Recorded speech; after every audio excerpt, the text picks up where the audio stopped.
Next, I have the great pleasure to introduce Christine Beaule, who's Associate Professor of Languages and Literatures of Europe and the Americas up at UH Mānoa. Christine. Thank you. So I was given 7 minutes to talk about the historical and colonial roots of migration from Latin America.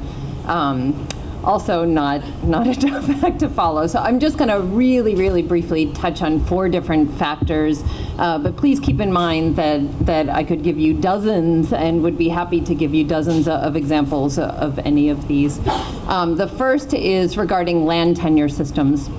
So I am an archaeologist, and prehistorically we know that throughout both Mesoamerica, the area now encompassing the Northern Triangle, Northern Central America and Mexico, as well as the Andes in South America, that land tenure among indigenous peoples was largely collective, right?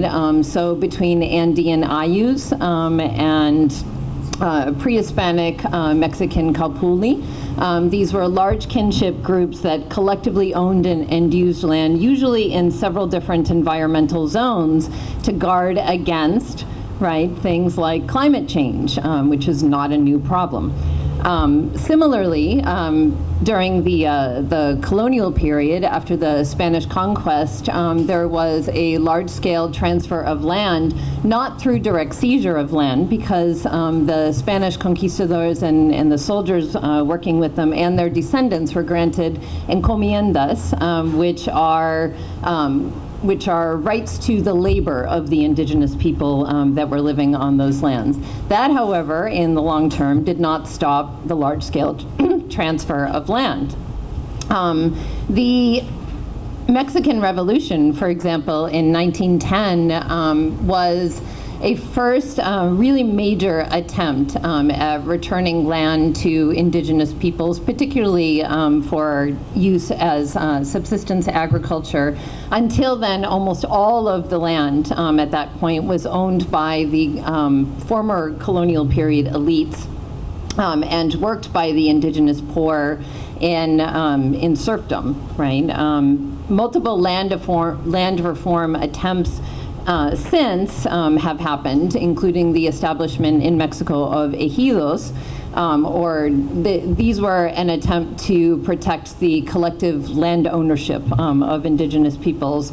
But more recently, individuals have been allowed under Mexican law to sell parcels of land or to put them up as collateral for bank loans.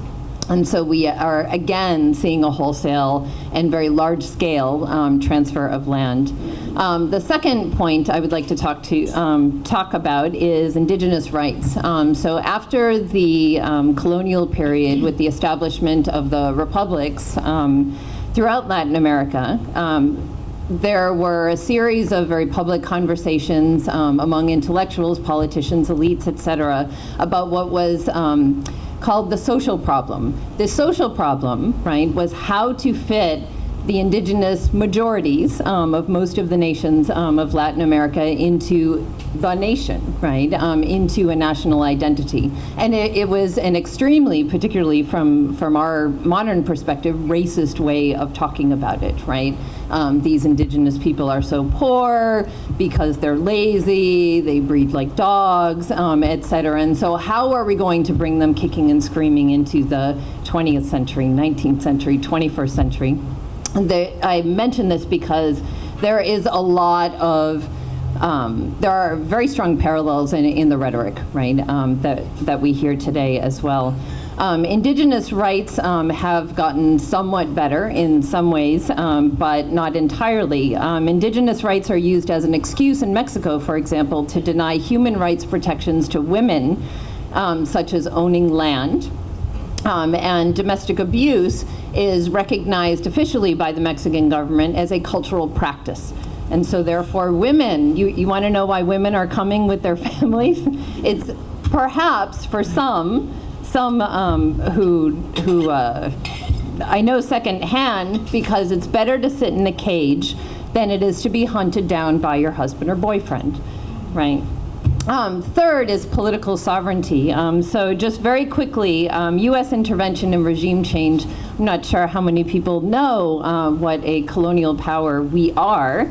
But that U.S. intervention has a very long history, especially under the Monroe Doctrine and the Truman Doctrine during the Cold War, which was put together in order to, quote, prevent the spread of communism in our backyard. Between 1898 and 1994, the U.S. Enacted more than 40 successful military interventions aimed at regime change in Latin America. The result has invariably been multinational business-friendly policies, and that was usually the primary motivation for those regime changes. So either preventing governments from passing or enforcing child labor laws, right? Environmental protections, labor protections, et cetera, and often brutal dictatorships, some of whom have committed absolutely atrocious genocides, especially of indigenous populations, resulted with military hardware, weaponry, and training directly provided by the United States. For example, the 1954 overthrow of Jacobo Arbenz in Guatemala, he was trying to enact a policy where unused lands by United Fruit, now called Chiquita Banana, would be distributed to hungry indigenous families, right, to be able to work the land and feed themselves. United Fruit's leaders, right, business leaders, had very strong connections at the State Department and CIA, and they drummed up a story that communist rebels, right, were taking over Guatemala, thereby triggering a military coup. A 40-year civil war resulted that included the genocide of over 200,000 indigenous Maya.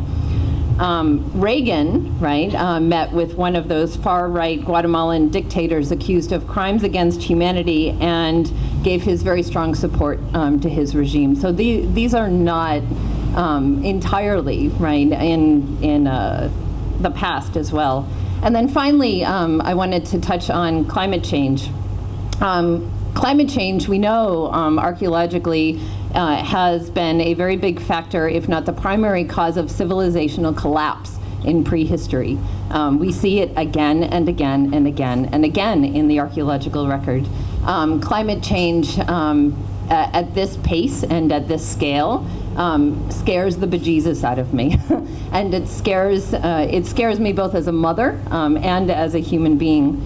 In Guatemala, El Salvador, and Honduras today, the average temperature has already increased by 0.5 degree Celsius since 1950, and it's projected to rise another 1 to 2 degrees before 2050. We know this has a dramatic impact on soil quality, on aridity, on crop susceptibility to disease, and so on farmers as well.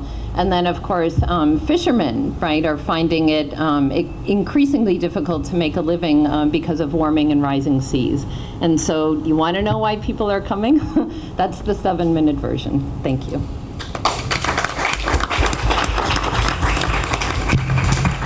Thanks, Christine. That was educational.